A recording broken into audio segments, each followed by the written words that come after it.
আসসালামু আলাইকুম। চলে আসলাম কিছু সবজি নেব ছাদ বাগান থেকে। আলহামদুলিল্লাহ টমেটো হয়েছে,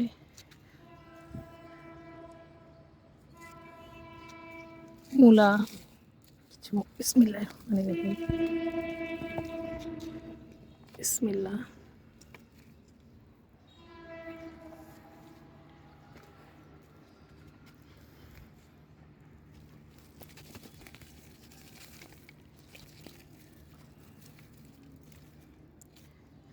অনেক মূলা হয়েছে, ফাঁকে ফাঁকে মূলা নিচ্ছি। আর আমার সবগুলা সবজি আমি ফল গাছের সাথে দিই। এই যে বড়ই গাছের সাথে দিয়েছিলাম, এটা লেবু গাছের সাথে দিয়েছি, বাঁধাকপি, মূলা, মূলা বিসমিল্লাহ। মাশাআল্লাহ, দেখুন কত বড় হয়েছে, মাশাআল্লাহ, বিগ সাইজ।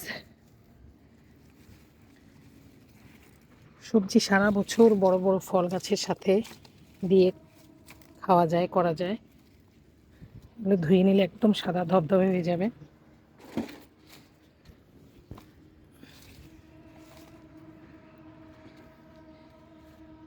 আরও কিছু মূলা নিব, বেগুন নিব। মাশাআল্লাহ, বেগুনগুলো বড় বড় হয়েছে।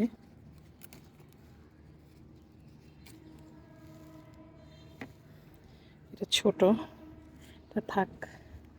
এই যে কত ফুল,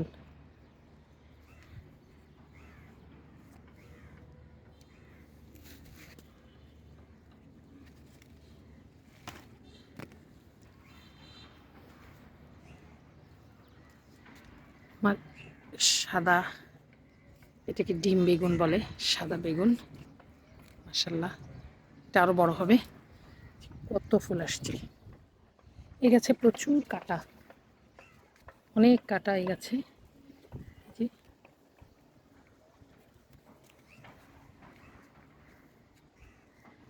এই মূলাটাও নিব। দেখেন আমার কেনু কমলা গাছ, এটার সাথেও আমি মূলা দিয়েছিলাম।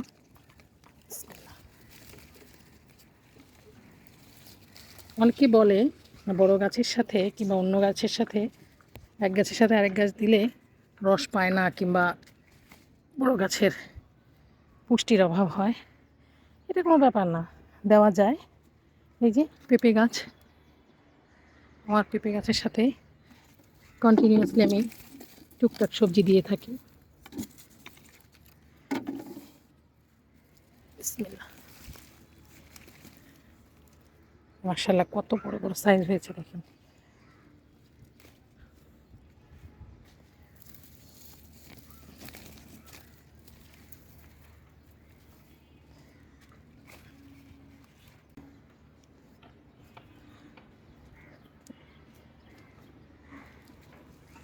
এটা এটা আমড়া গাছের সাথে।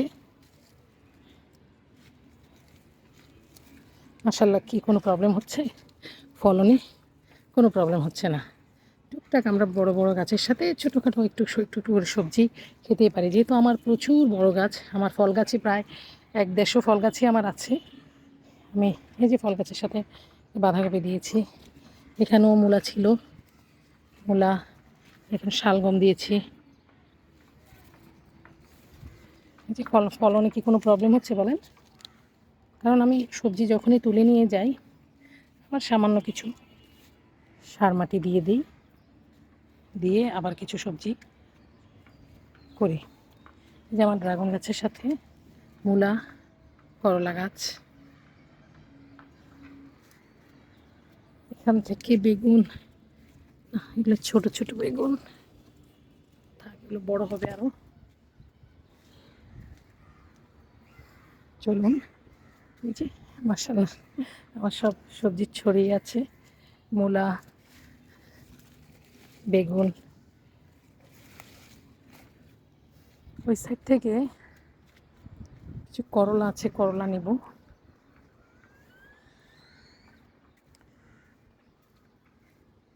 এখানেও কিছু ছোট ছোট বেগুন আছে, বেগুনগুলো অনেক বেগুন।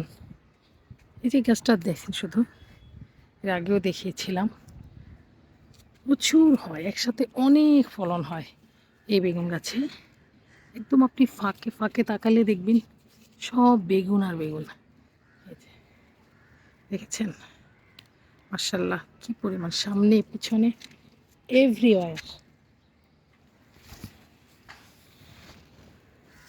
প্রচুর বেগুন, মানে সম্পূর্ণ গাছটাতেই বেগুন আর বেগুন। মাশাআল্লাহ, এটা সম্ভবত কেচি দিয়ে কাটতে হবে। এই কেটে ফেলেছি। প্রবলেম কি, একটা পারতে গেলে ছোট আরেকটা পড়ে যাচ্ছে, এটা কেটে নিতে হবে। সো কেচে নিয়ে আসতে হবে। আমি আসলে কি এত আয়োজন করে আসি না, যখন আসি টুকটাক নিয়ে যাই। লাউ দেখেছেন, মাশাআল্লাহ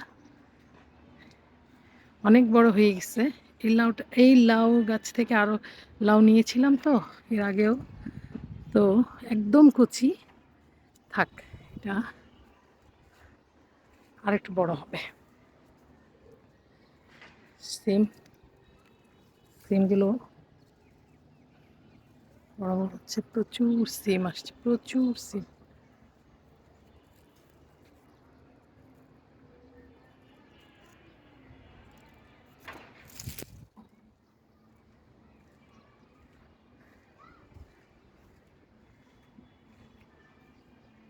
করলা নেই,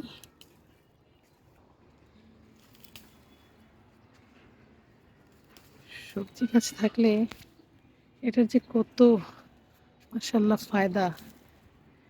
আমার শশা গাছ বড় হচ্ছে, এই যে শশা গাছের সাথে আবার মূলা দিয়েছি, শালগম দিয়েছি, মূলা শালগম হচ্ছে। করলা নেব আরও।